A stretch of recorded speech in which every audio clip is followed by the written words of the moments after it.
নমস্কার বন্ধুরা, আমার চ্যানেলে আপনাদের সবাইকে স্বাগত।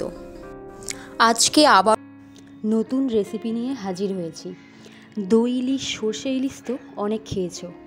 তোমরা কি কখনো কচু দিয়ে ইলিশ মাছের ঝোল খেয়েছো? আজকে কচু দিয়ে ইলিশ মাছের ঝোল বানাচ্ছি। কচু দিয়ে ইলিশ মাছের ঝোল বানানোর জন্য প্রথমে কচুটাকে টুকরো টুকরো করে কেটে নুন হলুদ দিয়ে ভালো মতো সেদ্ধ করে নিচ্ছি। এখানে কচু সেদ্ধ হয়ে গিয়েছে। নিয়ে নিয়েছি 4 টুকরো ইলিশ মাছ। ইলিশ মাছের টুকরোগুলোকে ভালো করে ধুয়ে নুন হলুদ দিয়ে মেখে কিছুক্ষণ সময় রেখে দেব। এবার গ্যাস জ্বালিয়ে কড়াই বসিয়ে নিচ্ছি। কড়াই গরম হলে দিয়ে দিচ্ছি পরিমাণ মতো সর্ষের তেল। তেল গরম হলে সামান্য পরিমাণ নুন দিয়ে মাছের টুকরোগুলো ভেজে নিচ্ছি। মাছের টুকরোগুলো বেশি ভাজবো না, সামান্য ভেজে নেব।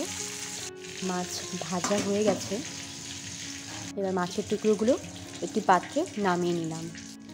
দিয়ে দিচ্ছি শুকনো লঙ্কা আর কালো জিরে।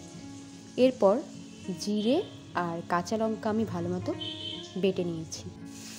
এরপর ওই তেলের মধ্যে কচুর টুকরোগুলো দিয়ে ভালো মতো ভেজে নিচ্ছি। দিয়ে দিচ্ছি সামান্য পরিমাণ নুন।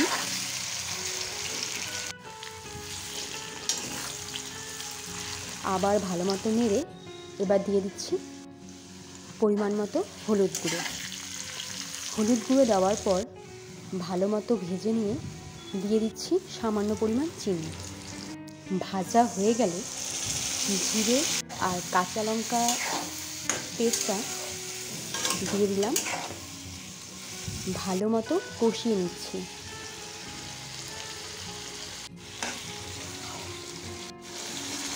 মশলা থেকে তেল ছাড়লে দিয়ে দিচ্ছি গরম জল।